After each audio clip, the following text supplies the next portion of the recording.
24장 5절 말씀입니다. 지혜 있는 자는 강하고 지식 있는 자는 힘을 더하나니 진정 강해지려면 지혜가 있어야 되고 지식이 있어야 한다. 지혜와 지식은 하나의 쌍입니다. 쌍둥이인 것이죠. 지혜와 지식은 떨어질 수 없고요. 하나로 같이 상호작용을 합니다. 그래서 여러분들이 지혜는 좋고 지식은 의지하면 안 된다. 지식은 버리고 지혜를 따라서 하나님을 섬겨야 된다. 이런 말을 듣기도 하는데요. 그런 말은 성경적이지 않다. 성경은 우리에게 지혜와 지식을 동시에 말씀하고 있다. 현대인의 성경으로 보면요, 지혜 있는 자가 힘센 자보다 강하다. 지식 있는 자가 무력을 쓰는 자보다 강하다. 이렇게 말씀하고 있습니다. 지혜와 지식이 힘이 좋은, 힘이 센 그런 사람보다도 더 강하게 한다. 이런 말씀입니다. 열왕기상 3장 9절 말씀에 그러므로 주의 백성들을 잘 다스리고 선과 악을 분별할 수 있는 지혜로운 마음을 나에게 주소서. 그렇지 않으면 내가 어떻게 이처럼 많은 주의 백성을 다스릴 수 있겠습니까? 솔로몬이 약간의 나이였죠. 20대 초반 20살이 안 됐을 수도 있겠죠. 왕이 됐어요. 갑자기 왕이 된 거예요. 갑자기 왕이 되니까 어떻습니까? 그 많은 백성들, 그가 많은 백전 노장들 앞에서 정치를 왕 노릇을 해야 되지 않습니까? 앞이 캄캄하죠. 그래서 하나님께 지혜를 달라, 지혜로운 마음을 주십시오. 왜 지혜로운 마음이 필요합니까? 지혜로운 마음이 있어야만이 어떤 백전 노장, 또 아주 노회한 그런 신하들 앞에서도 기죽지 않고 정치를 잘 펼쳐 나갈 수 있지 않겠습니까? 자기 앞에 있는 일을, 와업을 어떻게 처리해야 할까 생각을 하다 보니까 지혜가 필요한 것이죠. 그래서 지혜를 달라고 하나님께 간절히 구했습니다. 솔로몬은 지혜로운 마음을 구했고 전무후무한 지혜를 얻었습니다. 그런데 여기서 지혜로운 마음이라고 번역이 됐는데 이 지혜로운 마음은 또 다른 번역에서는요, 듣는 마음이다 이렇게 말하고 있습니다. 누가 주의 이 많은 백성을 재판할 수 있겠습니까? 듣는 마음을 종에게 주사 주의 백성을 재판하여 선악을 분별하게 하옵소서. 지혜로운 마음은 다른 것이 아니라 듣는 마음이다. 듣는 마음이 있어야 지혜로운 마음을 가질 수 있다. 잠언 1장 5절 말씀에 지혜 있는 자는 듣고 학식을 따를 것이요 명철한 자는 듣고 지략을 얻을 것이라. 지혜도 지식도 명철도 전략, 지략도 모략도 들으면서 얻는다. 들어야 얻을 수 있다. 이렇게 말씀합니다. 듣기를 잘하는 사람이 지혜도 얻고 지식도 얻고 지략도 얻을 수 있다. 그렇게 성경은 말씀하고 있습니다. 우리는 무엇보다도 하나님 말씀을 들어야 되겠죠. 물론 이 세상의 뛰어난 말씀도 들어야 되겠고요. 하나님 말씀을 먼저 듣고 지혜와 지식을 얻어서 힘센 강한 자들보다도 더 강한 자가 되어야 하겠습니다.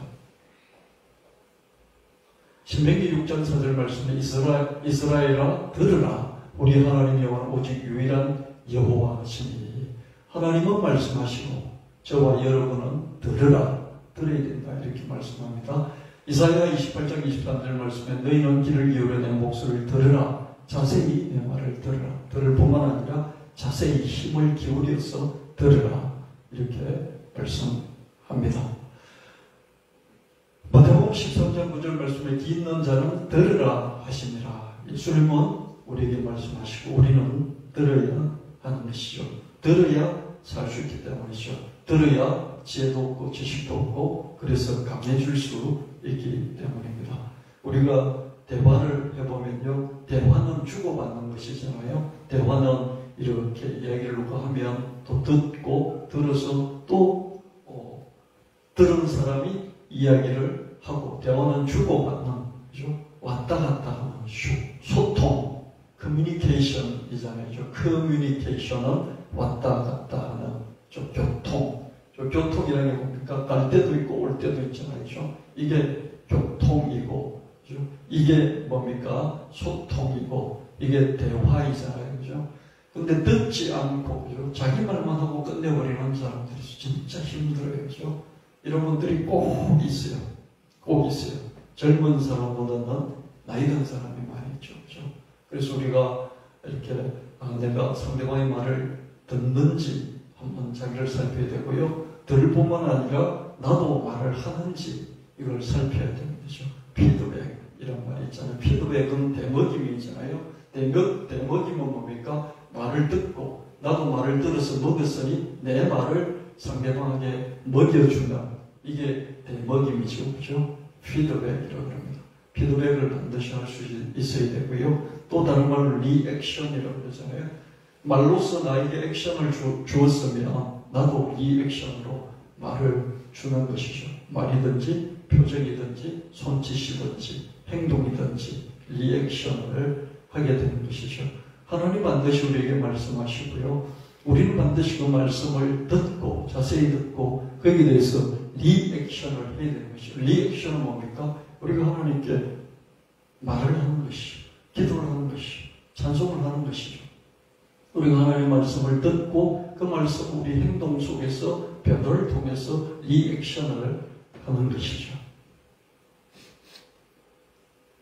듣는 마음은 지혜와 지식뿐만 아니라 또한 믿음을 얻게 해줍니다.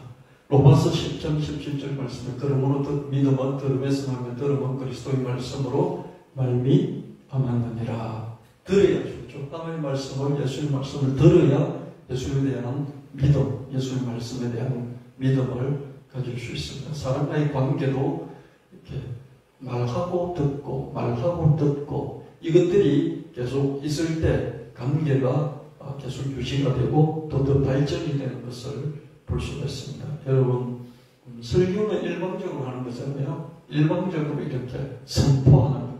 설교는 선포잖아요. 설교하면서 막 대화를 주고받고 그렇게 하지 않지 않습니까?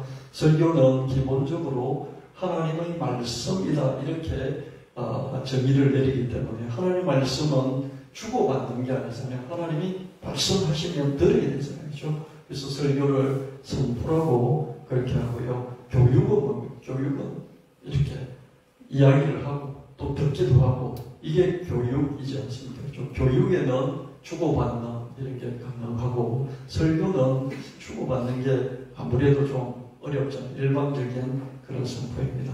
근데 목사가 선포를 하고 강단에 내려와서도 계속 선포만 하면 관계가 이루어지지 않겠죠. 그렇죠? 가정에서든지 일반 생활에서 또 성도들과의 교회 생활에서는 주고받는 대화가 있어야 될 것입니다. 대화를 통해서 관계가 정진되죠. 관계는 주고받는 말, 그 말이 어떠냐에 따라서 관계가 결정되기 때문입니다. 그러므로 믿음은 들음에서 나면 들음은 그리스도의 말씀으로 말미암았느니라. 믿음은 어떻습니까? 믿음은 말을 들을 때, 그 사람이 진심으로 뭔가 중요한, 또 필요한 이런 말을 할 때 들을 때, 그죠? 둘 사이의 믿음이 더 돈독해지지 않겠습니까? 하나님과 우리 사이도, 예수님과 우리 사이도 마찬가지죠. 우리는 들음으로써 지혜와 지식을 얻을 수 있고요. 믿음까지도 얻을 수 있습니다. 지혜와 지식이 있어야 하나님 믿을 수 있고요. 하나님 더 잘 믿을 수 있고요. 또 이 세상에서도 더 잘 살아갈 수 있습니다. 여러분, 지혜와 지식이 있는 자가 왜 힘센 사람보다 강하냐면요.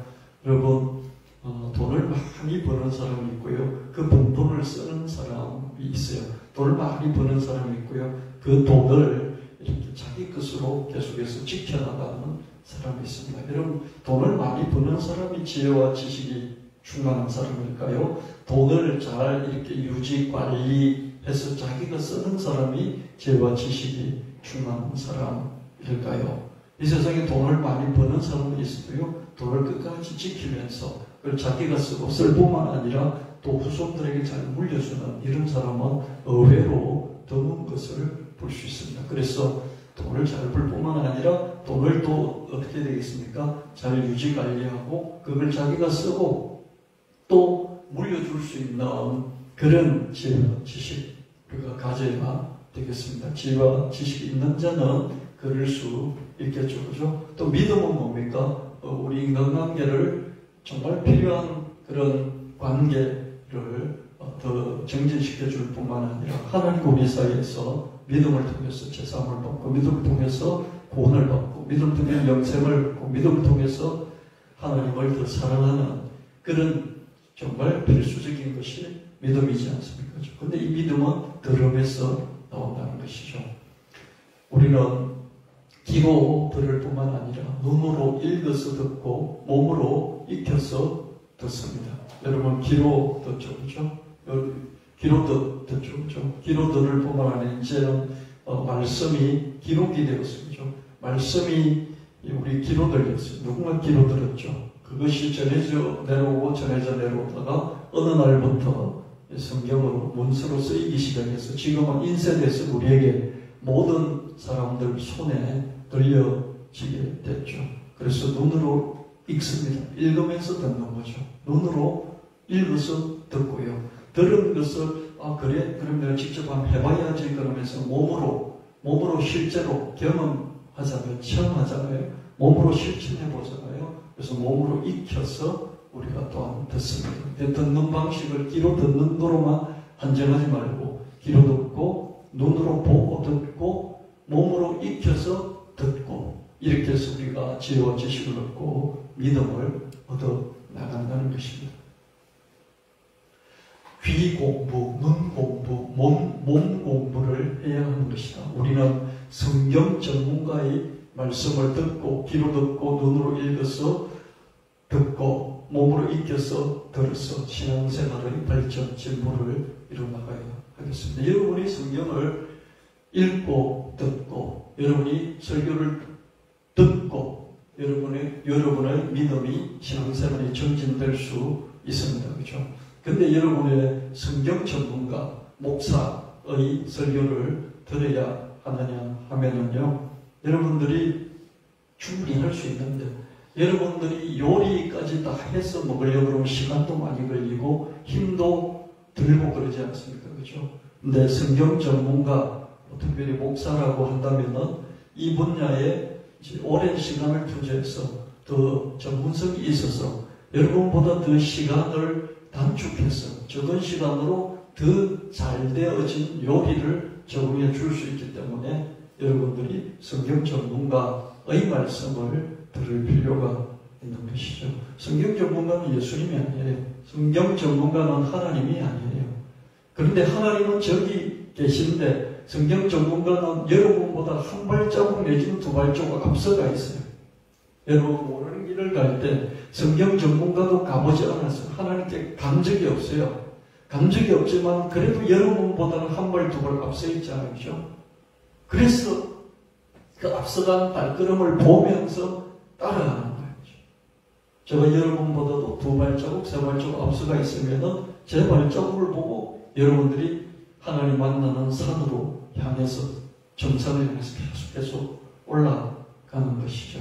그래서 여러분 스스로 성경을 읽고 듣고 설교를 듣고 길 듣고 다 할 수 있겠죠. 그죠? 그러나 주일날 설교 선포되는 설교를 들어야 귀를 기울여 자세히 들어야 하는 이유는 전문가이기 때문에 여러분들보다도 더 먼저 또 더 종합적으로 좀 더 자세히 좀 더 깊이 알기 때문에 여러분들이 이익이 되기 때문에 들으라 그렇게 말씀하는 것이죠. 또한 각종 전문가의 말씀을 귀로 들을 뿐만 아니라 그런 전문가가 한 말을 눈으로 읽어서 듣고요. 그런 전문가가 한 그런 말과 글을 몸으로 익혀서 귀로 듣고 눈으로 읽었으니까 몸으로 익혀가지고 또 들어보는 것이죠. 그럴 때 사회생활의 진보를 이룰 수가 있습니다. 저는 정말로 돈을 잘 버는 방법은 이전에는 좀 제가 사회생활 할 때는 조금 그런 게 있었을지 모르겠는데요. 목회를 하면서 손을 놔버렸기 때문에요. 돈을 잘 버는 그런 방법들을 잘 몰라요. 그 돈을 잘 버는 사람들이 오랫동안 투자해서 시간과 노력을 투자해서 알아낸 지혜와 지식이 있을 거죠. 그럼 그런 사람들한테 듣고 또 그런 사람이 쓴 글을 읽고 그리고 그래 나도 한번 이대로 따라서 해봐야지 하면서 직접 경험하고 또 몸에 익혀보는 이런 걸 전체를 통해서 우리는 듣는다. 이렇게 저는 표현을 하고 싶고요. 그랬을 때 나는 이전보다는 좀 더 돈을 버는 그런 데 있어서는 좀 더 나아지는 진보가 있는 그런 삶을 이룰 수 있는 것이죠. 그래서 들으면 지혜와 지식 또한 믿음까지도 가질 수 있다. 그런 말씀 계속해서 말씀드립니다. 신앙생활을 잘하고 사회생활을 잘하기 위해서는 우리는 귀로서 듣고 눈으로 읽고 듣고 몸으로 체험해서 듣는 이런 공부를 하되 평생 해야 되는 것이죠. 제가 대학을 졸업하고 목사가 되려고 경제학 석사 공부를 하고 그 다음에 교육학 석사 공부를 하고 또 신학 석사 공부를 했지 않습니까? 그래서 난 이렇게 공부를 한 10년 목사 되기 위해서 했으니 이제는 이런 거 좀 내려놓고 목회 전념 해야 되겠다. 그렇게 했어요. 그렇게 목회 전념 물론 다 놓은 것은 아니지만 그렇게 하다 보니까 요즘 돌아가는 것들을 이렇게 체크를 해보면 요즘 젊은이들 참 똑똑해요. 20대, 30대들이요. 그냥 자기 이기적인 자기 개인주의에 절어있는 그런 정도가 아니고요. 상당히 수준이 있고 똑똑해요. 이론적으로도 똑똑해요. 또 깊이도 있고요. 넓게 알고 그래요. 그래서 걔들이 이렇게 기독교를 공격하고 또 이 교회를 공격하고 이런 성경을 공격하는 이런 얘기를 들어보면요. 깜짝깜짝 놀랄 때가 있어요. 이 공부는 계속해야 되겠구나. 계속 공부를 해야만이 하나님의 말씀을 잘 전할 뿐만 아니라 또 공격해오는 것을 잘 방어도 할 수 있고 또 그들도 하나님께로 인도할 수 있겠구나. 그런 생각이 들었습니다. 르네상스 시대가 있었죠. 그죠? 르네상스 시대에 미켈란젤로 부오나로티라는 사람이 있었는데요. 미켈란젤로, 르네상스의 3대 인물 그러면 레오나르도 다빈치, 라파엘로, 미켈란젤로 이런 세 사람이 있다 우리가 학교 때 배웠지 않습니까? 그죠? 이때 살았던 미켈란젤로 부오나로티 1475년부터 1564년까지 살았는데요. 이 사람은 바티칸의 시스티나 성당에 있는 천지창조를 비롯한 천장화를 4년 동안 그렸고요. 저의 심판 같은 벽화를 또 8년에 걸쳐서 그린 화가입니다. 그뿐만 아니라 피에타상과 다비드상을 만든 그런 조각가이고요. 또 바티칸에 있는 성베드로 대성당을 총설계한 그런 건축가이고요. 또 시인이기도 한 좀 다재다능한 그런 사람입니다. 미켈란젤로 여러분 데비드상 그렇죠? 다빗 그 동상 한 4m 정도 한 5m 정도 되나요? 그 여러분 보셨지 않습니까? 그렇죠? 그뿐만 아니라 마리아가 예수님의 시신을 안고 있는 피에타상이라든지 이런 조각을 해서 유명할 뿐만 아니라 그렇죠? 베드로 대성당이 전 세계적인 그런 관광 또는 순례의 명소이지 않습니까? 성베드로 대성당의 위험은 말할 수도 없죠, 그죠? 특별히 그 꼭대기에 있는 돔 양식, 이거는 미켈란젤로의 발성에서 나온 것이다. 이렇게 말을 하고 있습니다. 이것을 우리에게 남겨준 그런 사람 사람입니다. 미켈란젤로가 성 베드로 대성당 설계를 맡았을 때 나이가 71살이었어요. 그렇죠? 상당히 젊을 때 40, 50대 했을 것 같은데, 물론 피에트상이라든지 다비드상은 20대에 조각을 했어요. 아주 뛰어났죠. 그죠? 근데 시스티나 성당의 천지창조를 비롯한 천자파, 그리고 이 백합, 저의신파 이런 것들은 나이가 상당히 들었을 때였고요. 특별히 바티칸에 있는 베드로 대성당의 총설계를 맡았을 때는 나이가 71세였어요. 미켈란젤로는 타고난 재능이 있었지만은 포기할 줄 모르는 그런 노력가였습니다. 얼마나 노력하는 사람이었는지 모르고요. 이렇게 천정에 들어누워서 이걸 4년 동안 작업을 했다고 하지 않습니까? 쉼없이 작업을 했고요. 88세에 사망을 했는데요. 88세로 숨을 거두기 며칠 전까지 작업에 매달려 있었어요.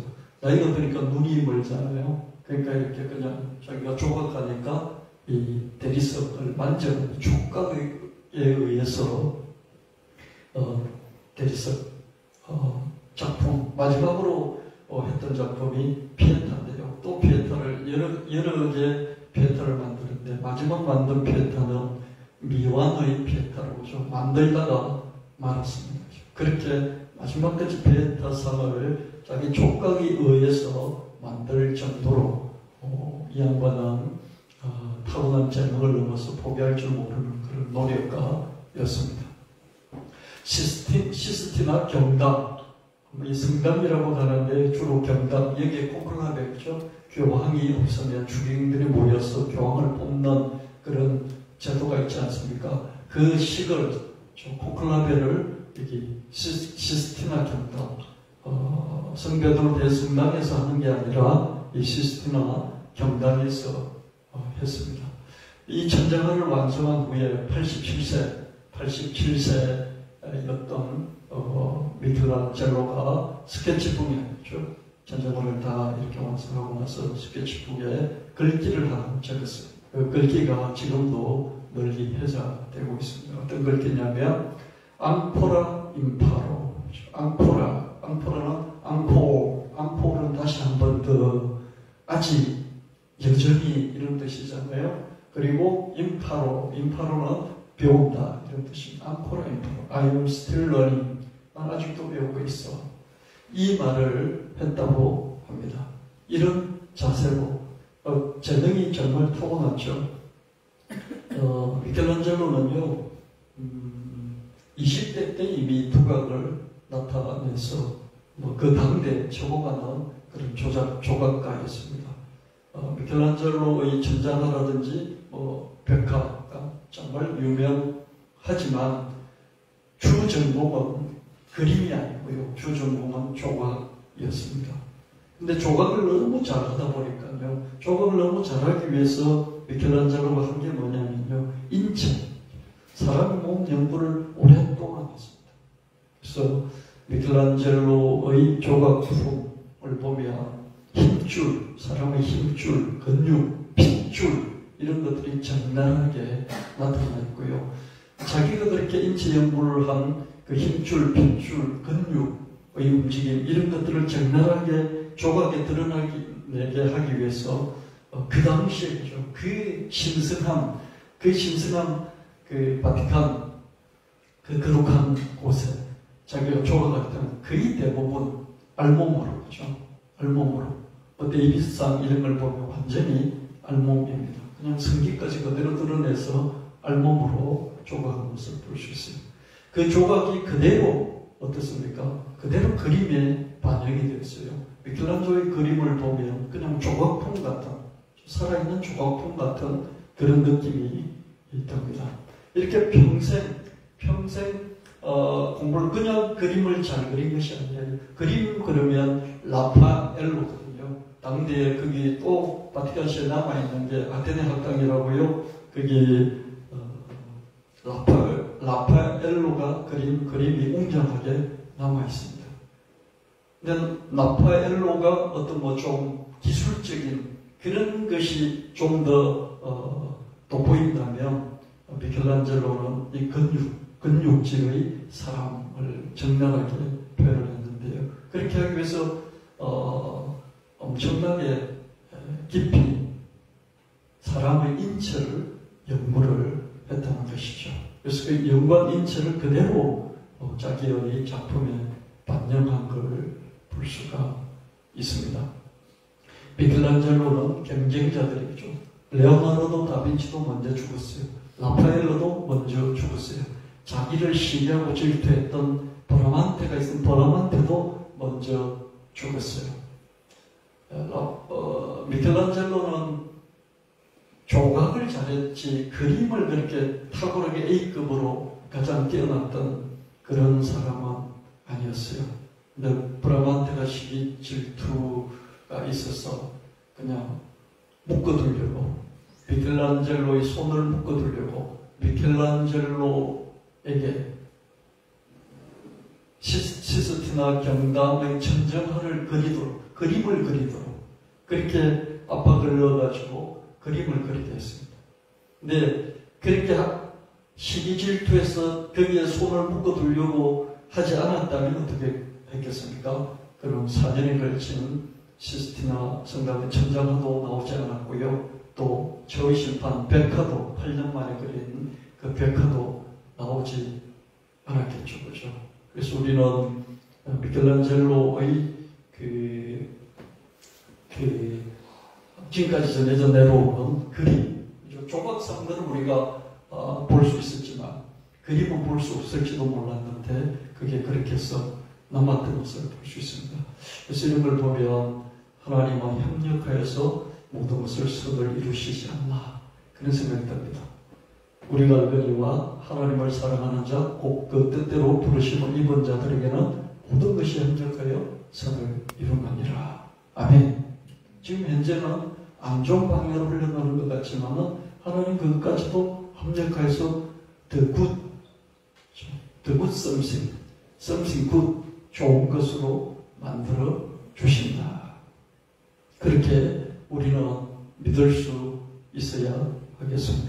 여러분, 이때는 이 바티칸의 대성당을 짓느라고요, 교황들이 돈이 없어요. 지으려고 교황마다 시도를 했는데 돈이 없잖아요. 그 돈이 없어서 한 것이 뭔지 아십니까? 그때 막 돈이 궁하니까 돈을 걷어야 되잖아요. 그러니까 목사들이 교회는 지어야 되는 돈이 없으면 어떡합니까? 계속 성도들에게 뭐 무슨 헌금, 작정 헌금, 뭐 이런 걸 지정 헌금, 작정 헌금 이런 걸 자꾸 만들어서 요구할 수도 있겠죠. 그죠? 그러기도 합니다. 그죠? 근데 교황들도 어떻게 했냐면요, 너무 돈이 없으니까 면접을 만들어서 팔았어요. 너 이렇게 이 건축을 위해서 돈을 기부를 하면, 헌금을 하면 이 죄를 사해주고 또 천당하게 하는 그런 정서로서의 면접을 판매하기 시작을 했습니다. 그래서 어떻게 됐습니까? 종교개혁이 이루어졌죠. 마틴 루터를 비롯해서 종교개혁이 촉발되는 그런 일이 벌어졌죠. 그래서 저는 종교개혁이 일어날 수밖에 없겠구나. 우린 개신교에 속했으니까 그렇죠. 그래서 칼빈이니 루터니 뭐 이런 분들의 이 얘기만 잔뜩 들어서, 우리 개신교 목사들의 얘기만 잔뜩 들어서 우리는 오히려 교황이 그렇게 면접을 한 거에 대해서 적개심, 적대감을 가지고 있잖아요. 저도 그래요. 그럼 100번, 1000번 잘못한 것이죠. 그죠? 근데 그때 들렸던 그 돈으로, 그죠? 바티칸 그 성베드로 대성당도 지을 수 있었고요. 그럼 미켈란젤로가 조각하고 그림 그려서 그 비용도, 그죠? 대가도 지불하고. 그래서 이게 오늘날 살아남아있고, 살아남아서 가톨릭의 총본산이 되어서 세계적인 정신적인 지주로서 메시지를 세계인들에게 던지고, 그리고 많은 사람들이 거기 가서 뭔가 영적인 분위기들을 체험할 수 있는 그런 공간으로서 역할도 하고, 그러면서 저도 그런 생각을 또 해봤어요. 이건 분명히 하나님 앞에서 반성경적인, 즉 그리스도적인 나쁜 짓, 범죄를 했는데 하나님 또 합력하여서 저런 미켈란젤로를 사용할 수 있었고, 미켈란젤로를 통해서 또 이런 영적인 유산들을 예술품의 형태 우리에게 전해주시고 있구나, 이런 생각을 해봤습니다.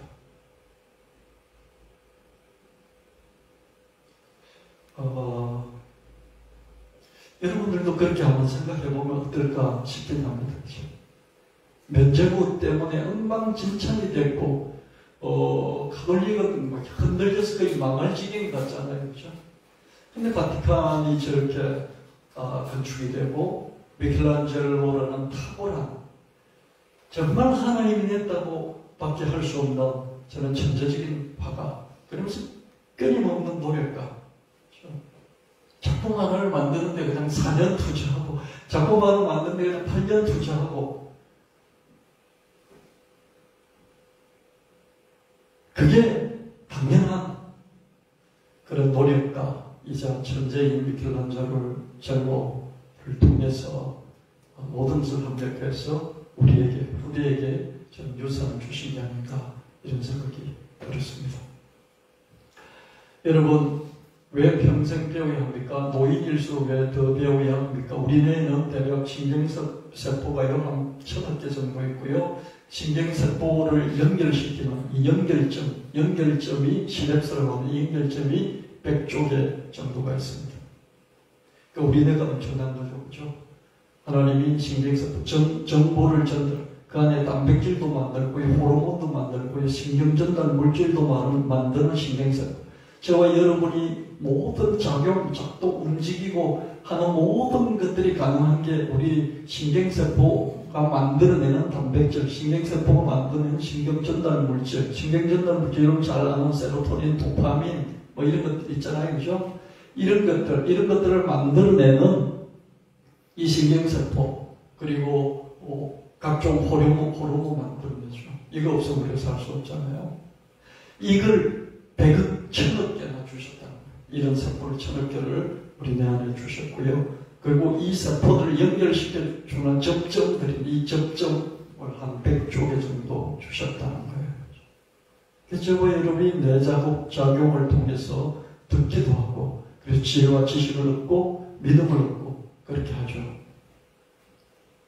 신경세포와 시냅스가 활발할수록 우리의 뇌 기능이 좋아질 수밖에 없고요.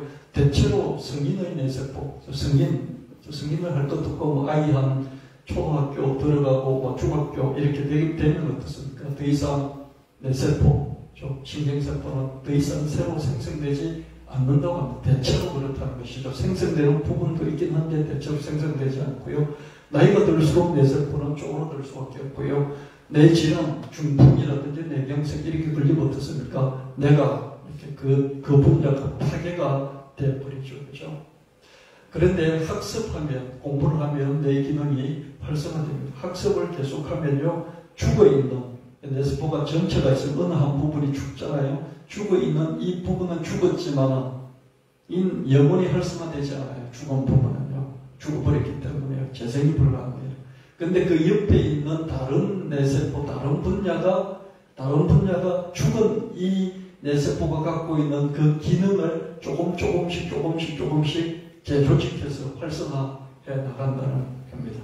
학습하면 죽은 뇌세포의 뇌 기능도 살아있는 옆에 있는 뇌세포 영역이 전부 다는 활성화 못해도 상당 부분 활성화할 수 있다는 거예요.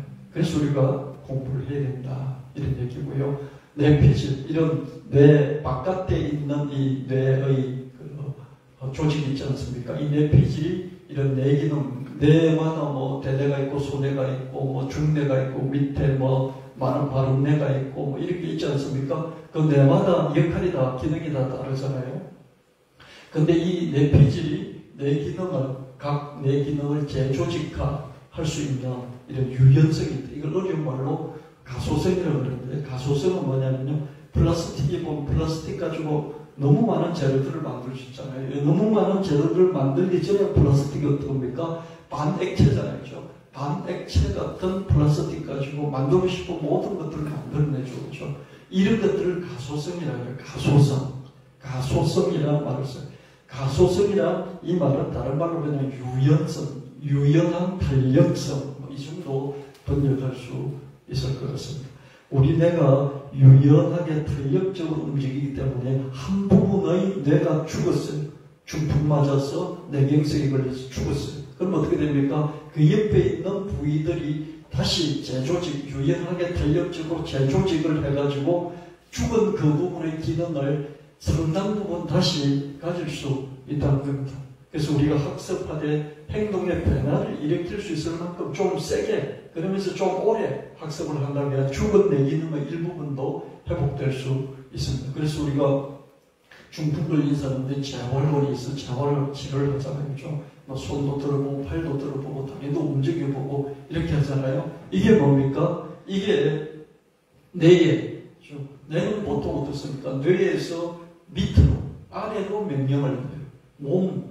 뇌에서 자기 몸 밑으로 명령을 내리잖아요. 그렇죠? 근데 동시에 어떻습니까? 이 몸은 밑에서 위로, 뇌 쪽으로 정보를 전달해요. 뇌 다리에서. 그렇죠? 제가 이렇게 들잖아요. 이렇게 자꾸 들잖아요. 어떻습니까?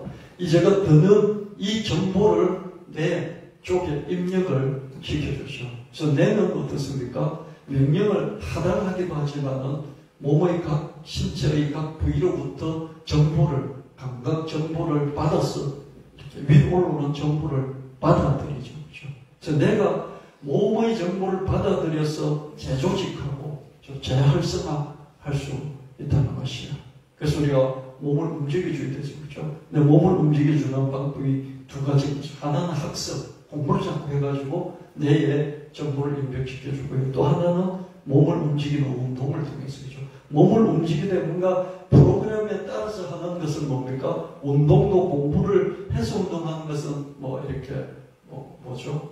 그 운동할 때 이렇게 트레이너가 딱 프로그램을 짜놓고 이렇게 운동을 시키잖아요. 그렇죠? 이런 게 있는가 하면 재활병원 같은 데서 프로그램 만들어 놓고 재활치료를 하죠. 그렇죠? 재활치료는 대부분 몸을 움직이는 거잖아요. 그렇죠? 이런 걸 통해서 우리 뇌가 재조직이 되고 재활성화가 가능합니다. 근데 대체로 우리 뇌는요, 학습을 싫어합니다. 새 단어, 새 개념, 새 내용을 학습하려면 상당한 주의 집중이 요구돼요. 이게 싫은 거예요. 단어 새로 하나 외우려면 얼마나 힘든지 뭐. 나이가 들수록요, 새 단어 하나 외우기 너무 싫어요. 사람은요, 어떤 습관이 있냐면요, 잘하는 것만 하고 싶어요. 왜 잘하는 것만 하고 싶어 합니까? 에너지가 너무 안 들어가기 때문에. 너무 쉬우니까. 잘하는 것만 하고 싶어요. 그래서 부모들이 잘하는 것만 해라. 근데 그게 교육이 꼭 그런 것만 아니에요. 잘하는 것만 하면 에너지는 적게 들고 효율은 나올 수 있어서 좋은데 어떻습니까? 더 발전이 없는 거죠. 잘하는 그것만 하니까. 그거 너무 쉬우니까 그것만 하는 거예요. 어려운 건 뭡니까? 새로운 단어, 새로운 개념, 새로운 내용. 정말 배우기 힘들어요. 저도 목회하면서 가르쳐 보면요, 너무 많이 들었던 성경 구절 있잖아요. 하나님 세상을 이처럼 사람들 독생자를 주셨으니 뭐 이런 말씀들 여러분 들으면 너무 좋아해요. 왜 그렇습니까? 너무 쉬우니까. 너무 쉬우니까. 근데 좀 어려운 성경 구절 한 번도 들어본 적이 없는 이런 성경 구절 말하면 여러분들이 힘들어요. 왜 힘든지 아십니까? 세월이니까. 새 개념이니까. 새로 배워서 익혀야 되는 그런 내용이니까. 힘들어요. 싫어요. 안 배우려고 안 하려고 그래요. 성경만 그런 게 아니라요. 모든 게 그렇습니다. 저도요, 공부하면 그래도 좀 해본 사람인데요. 새로운 걸 배우니까요. 너무 힘들더라고요. 최근에 그런 공부를 한번 한 적이 있는데요. 힘들어서 하품을, 평생 한 하품의 한 80% 정도는 그날 하루 만에 다 한 것 같습니다. 좀 그런 처음이에요. 너무 하기 싫어요. 왜냐면 단어가 다 새로워요. 문장을 읽어도 다 새로워요. 내용이 다 새로워요. 너무너무 하기 싫은 거예요. 두 번 읽어도 모르겠어요. 세 번 읽어도 모르겠어요. 10번쯤 읽으니까 알겠어요. 그래도 한 70, 80% 겨우 알겠어요. 그리고 그냥 억지로 아는 것이 깊이 있게 이렇구나 하고 심층적으로 이해한 것도 아니에요. 싫은 거예요. 하기 싫은 거예요. 새 개념, 새 단어, 새 내용. 그래서 제가 평생 한 하품을 여기서 하루 만에 다 했네. 그랬습니다. 그렇게 저와 여러분은, 우리의 뇌는 어려운 거 하기 싫어. 애들이 공부하려고 하면 깨부리듯이, 그죠? 어른도 다 똑같습니다. 그래서 잘하는 거, 자기 익숙한 거, 그것만 자꾸 하려고 그래요. 그럼 발전이 있는 것이죠. 그죠? 그래서 우리는 딴청을 피우고, 회피하고, 또 그물을 합니다. 여러분 정말 싫어하는 것, 그죠? 제가 이렇게 설교를 하더라도, 뭔가 이렇게, 이상한 성경 구절 가지고, 낯설은 성경 구절 가지고 하면 여러분 힘들잖아요. 그죠? 근데 성경이 다 있고 중요한 것인데도 안 들어봤기 때문이죠. 신앙생활 하면서 이전에 들었던 게 아니기 때문이죠. 일단 그거부터 회피부터 또 딴청을 피우는 것이죠. 우리가 새 단어, 새 개념, 새 내용을 학습하되 익숙해질 때까지 계속 학습을 하면 내 피질이 변화를 해요. 내 피질이 바뀌고요. 그러면서 내 기능을, 있는 기능을 더 활성화시켜주고요. 없는 기능은 옆에 부분을, 옆에 내 조직의 일부를 다시 재조직하고 재할당을, 기능을 재할당을 해가지고요. 그 기능을, 어떤 기능을, 죽은 기능을 다시 재활성화합니다. 어떨 때요? 학습을 할 때, 학습 뭡니까? 귀로 듣고, 좀 세게 오랫동안 간직을 하고, 좀 눈으로 읽고, 좀 세게 오랫동안 간직을 하고, 몸으로 체험을 해서 듣고, 오랫동안 간직을 하고, 그러면 이게 뇌의 어느 기능이, 뇌세포가 죽어서 망가졌어요. 그럼 영원히 뇌세포는, 그 뇌세포는 재생이 불가능해요. 안 살아나요. 근데 옆에 있는 그 100억 개가, 1000억 개가 있잖아요. 죽지 않은 뇌의 일부가 다시 그 기능을 재할당을 하고 그 기능을 갖도록 재조직화해주나, 이런 뇌의 가소성, 그걸 뭐랍니까? 유연한 탄력성이 있다는 거예요. 그래서 우리가 공부를 해야 돼요. 물론 학습에는 교과적으로 배우는 학습뿐만 아니라 경험적으로 훈련한 학습도 포함이 되죠. 귀로 듣고 눈으로 읽어서 듣고 몸으로 익혀서 들어야 합니다. 교과 학습과 훈련 학습부터 우리는 내 피질의 내 피질이 변화될 수 있다. 그래서 내 기능이 달라지고 내 기능이 형성될 수 있다. 이것을 우리가 믿을 수 있어야 합니다. 여호수아 14장 6절 7절 말씀에 그때 유다 자손이 길갈에 있는 요셉에 나오고 그니살의 여분의 아들 갈렙이 여호수아에게 말하니 여호와께서 가데스 바네에서 나와 당신에게 대하여 하늘사람 모세에게 이르신 일을 당신이 아시는 바라. 내 나이 40세 여호와의 종 모세가 가데스 바네에서 나를 보내어 이 땅을 정탐하게 하였으므로 내가 성실한 마음으로 그에게 보고하였고, 가그를 되돌아보면서, 그죠? 갈렙이 내 나이 40대에 모세, 우리 지도자 모세가 가데스 바네아 그 강야에서 나를 보내서 이 가나안 땅, 지금은 이 가나안 땅 들어와 있죠. 이 가나안 땅을 정탐하게 했지 않습니까? 내가 성실한 마음으로 보고한 거 당신도 알고 있잖아요. 그때 내가 나이 40세였잖아요. 45년 전인데 당신도 알잖아요. 당신하고 나 둘이서 이렇게 성실하게 보고했잖아요. 이렇게 말하고 있습니다. 40세의 갈렙은 가나안 땅을 정탐한 후 그 땅을 차지할 수 있다는 믿음을 사람들에게 내보였고요. 모세에게 내보였고 사람들에게 내보였고 하나님 앞에 내보였죠. 여호수아 14장 8절 9절 말씀에 나와 함께 올라갔던 내 형제들 10명의 정탐꾼들은 백성의 간담을 놓게 하여서 나는 내 하나님 여호와께 충성하였으므로 나를 모세가 명사하여 이르되 너가 내 하나님 여호와께 충성하였은 즉 너 발로 밟는 땅은 영원히 너와 내 자손이 기업이 되게 하리라 하였나이다. 갈렙은 이 가나안 땅에 대한 약속을 모세의 입을 통해서 하나님으로부터 받을 수 있었습니다. 10명은 그 땅을 악평을 했지만 모세 앞에서 또 백성 앞에서 갈렙과 여호수아는 호평을 했던 것을 보게 됩니다.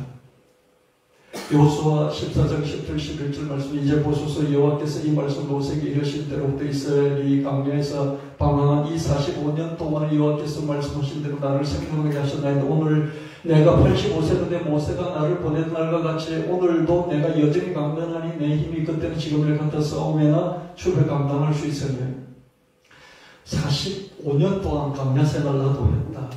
근데 잊어먹지 않고 내가 85세이지만 건강하다. 나는 이 하나님 주신 약속을 이루기 위해서 내가 얼마나 영적으로든지 실제 내 신체 체력도 유지, 관리했다. 그런 뜻이었을 것입니다. 뜻을 이루려면 자기 살아있어야 되고, 살아있으면 건강해야 되니까. 그것까지 관리했다. 이렇게 봅니다. 이스라엘 백성들이 불신앙했죠. 그것 때문에 갈렙도 광야에서 45년간 방황해야 했습니다. 그러나 모세가 준 약속의 말씀을 끝까지 간직을 했죠. 여호수아 14장 10절 말씀, 그날에 여호와께서 말씀하신 이 사실을 지금 내게 주소서. 당신도 그날에 들으셨거니와 그곳에는 아낙 사람이 있고 그 성읍들은 크고 견고할지라도 여호와께서 나와 가시면 내가 여호와께서 말씀하신 대로 그들을 쫓아내리다. 끝까지 간직했어요. 그래서 나이가 85세가 됐어요. 근데 내가 그때처럼 건강하다 이렇게 말합니다. 그렇죠? 그래서 지금 그 땅을 달라. 그 땅을 달라. 근데 그 땅이 그냥 비어있는 땅이 아니라 이렇게 아낙 자손 거인들이고 크고 강한 성읍들이 견고하게 버티고 있어요. 그럴지라도 믿어도 그럴지라도이지 않습니까? 하나님 함께 하시면 그럴지라도, 아무리 불경일지라도, 아무리 침체되어 있을지라도, 아무리 교회가 이렇게 가득 차 있지 않을지라도, 그러나 하나님이 함께 하시면 내가 그들을 쫓아내고 찾아갈 수 있다. 이게 믿음입니다. 갈렙의 심장이 모세가 준 약속의 말씀이 45년 동안 살아 있었습니다. 광야 생활은 첩첩산중 어려웠겠죠. 그렇죠? 갈렙도 그 가운데 있었습니다. 그러나 그 말씀은 갈렙에게 지혜와 지식의 원천이 되었고요. 믿음의 원천이 됐을 것입니다. 너가 이 땅을 차지할 것이다. 모세가 준 이 약속의 말씀이 갈렙이 45년 동안 견디게 만들었을 뿐만 아니라 뭐라도 빗나가는 다른 사람들 엉뚱한 말을 했을 때 지혜와 지식을 주는 그런 원천이 됐던 거죠. 그렇죠? 어떤 말을 할 때도 힘있게 말을 하는, 믿음의 말을 하는 그 원천이 뭡니까? 너가 이 땅을 차지하리라 하는 그 약속을 붙들고 있었기 때문에 그 약속에서, 그죠? 나오는 말이 지혜의 말이 되고, 나오는 말이 지식의 말이 되고, 나오는 말이 어떻습니까? 믿음의 말이 될 수밖에 없겠죠. 그죠? 자기가 강하게 붙들고 있는 하나님 주신 약속의 말씀이 45년 동안 있고 간직했고 버리지 않았다면 이것이 기준이 되어서, 이것이 원천이 되어서 하는 말이 지혜와 지식이 되고 하는 말이 믿음이 될 수밖에 없었겠죠. 그죠? 이사야 4장 8절 말씀, 푸른 마루 꽃등 시드나 우리 하나님 말씀은 영영이 서리라 하라. 하나님 약속의 말씀은 결국 이루어집니다. 갈렙은 그 말씀이 가르치는 방향으로 계속 나아가기만 하면 됐죠. 그죠? 45년 있을지라도 그 45년 동안 어땠습니까? 광야 생활을 했을지라도 자기 방향은 계속 가나안 땅으로 향해 있겠죠. 여호수아 14장 13절 14절 말씀에 여호수아가 여분의 아들 갈렙을 위하여 축복을 헤브론을 그에게 주어 기업을 상태하니 헤브론이 그 사람 여분의 아들 갈렙을 기업이 되어 오늘까지 이르렀으니 이는 그가 이스라엘 하나님 여호와를 온전히 쫓았습니다. 출애굽 1세대 중에서요, 갈렙은 요수만 빼고 유일하게 가나안 지주가 될 수 있었어요. 광야 생활 중에도 약속의 말씀을 45년 동안 간직하고 그 말씀을 지혜와 지식의 원천으로 삼고 그 말씀을 믿음의 원천으로 삼아서 자기 건강도 다스리고 죽지 않고 살아야 되니까 85세까지는 또 죽지 않고 살아야 되잖아요. 그렇죠? 그렇기 때문에 이 말씀이 자기를 계속해서 지탱시켜주는 그게 되었을 것입니다. 로마 4장 17절 18절 말씀은 기록된 바 내가 너를 마음이 두고 조상으로 세웠다 하신 것 같으니 그가 믿은 바 하나님 죽은 자를 살리시면 없는 것을 있는 것을 부르시는 이시니라. 아브라함 바랄 수 없는 중에 바로 믿었으니 이는 내 후손 이건태를 하신 말씀대로 많은 민족의 조상이 되게 하려 하십니다. 나이가 75세였어요. 아브라함은. 그 아브라함은 많은 민족의 조상이 되게 할 것이다. 이런 하나님의 약속의 말씀을 들었어요. 그리고 듣고 믿었어요. 믿었는데 바랄 수 없는 중에 바라고 믿었어요. 여러분, 믿음이라는 것이, 그죠? 내 앞에 좋은 것들이 펼쳐지고 뭔가 될 것 같고, 그죠? 좋은 분위기 속에서 믿음을 가지는 건 누구나 할 수 있어요. 그죠? 그렇지 않습니까? 근데 안 될 것 같은, 도저히 불가능할 것 같은데, 그때 필요한 것이 믿음이죠. 그죠? 바랄 수 없는 중에 바라고 믿는, 이게 믿음입니다.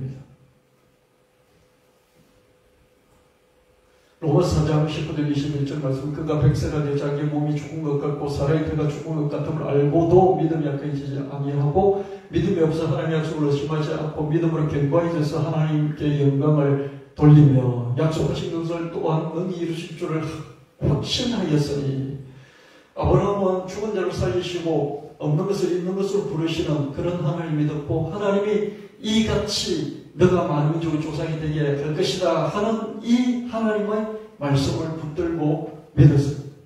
자기 몸이 백세나 된 것을 알았지만 알고도 그럼에도 불구하고 도저히 바랄 수 없는 중에 바라고 믿었던 것이죠. 아브라함은 자식이 없는 그런 나그네였습니다. 나이도 이미 백세나 됐습니다. 그렇지만 하나님이 많은 민족의 조상이 되게 하겠다, 이 약속의 말씀을 하셨고, 그 약속을 의심하지 않고 오히려 더 나이가 들수록 믿음이 견고해졌습니다. 여러분, 이게 참 희한하잖아요. 저도 나이가 드니까요, 체력도 약해지고요, 기억력도 약해지고요. 그래서 자꾸자꾸 쇠약해지는 나 자신을 바라보면서, 야, 하나님 내게 주신 약속이 있는데 그거 결국 이루지 못하고 그냥 이렇게 살다가 그냥 천당 가는 거 아닌가, 이런 생각이 문득 들 때가 있어요.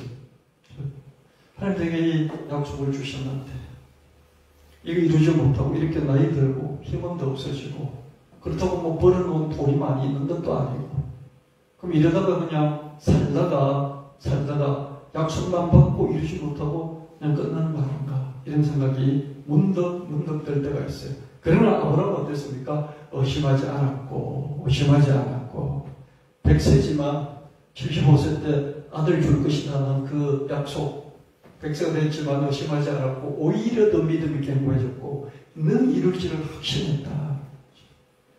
그러니까 아브라함은 믿음의 조상입니다. 아브라함을 왜 믿음의 조상이라고 할까요? 많은 민족의 조상이라고 하는데 믿음의 조상이라고 할까요? 이런 믿음을 가진 자 누가 있겠습니까? 갈렙이 있었겠죠. 그죠? 갈렙은 아브라함이 25년을 견뎠는데 갈렙은 바랄 수 없는 중에 바라고 믿어서 25년을 견뎠지만, 갈렙은 가나안 지주가 되게 하리라 이 하나님 약속의 말씀을 듣고 바랄 수 없는 중에 45년을 견뎠던 것을 보게 됩니다. 죄와 지식이 있는 사람은 진정한 강자이죠. 믿음 있는 사람은 최고의 강자이죠. 그죠? 보십시오. 아브라함을 보십시오. 갈렙을 보십시오. 최고의 강자입니다.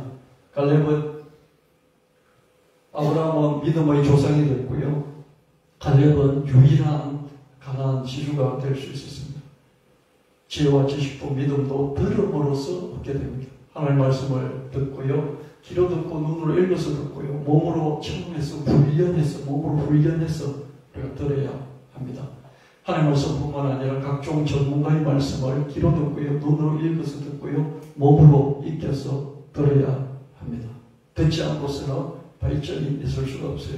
제가 책을 이렇게 새로운 내용을 조금 공부하느라고요. 하는데 요즘 여러분 챗GPT 이런 공부를 좀 하거든요. 근데 너무 하기 싫어요. 자꾸 아는 거 잠깐 이렇게 동영상 2, 3분 듣고 배웠잖아요. 그럼 그거만 자꾸 하고 싶어요. 새로운 개념들에서 배우게 되거든요. 정말 배우기 싫어요. 안 하고 싶어요.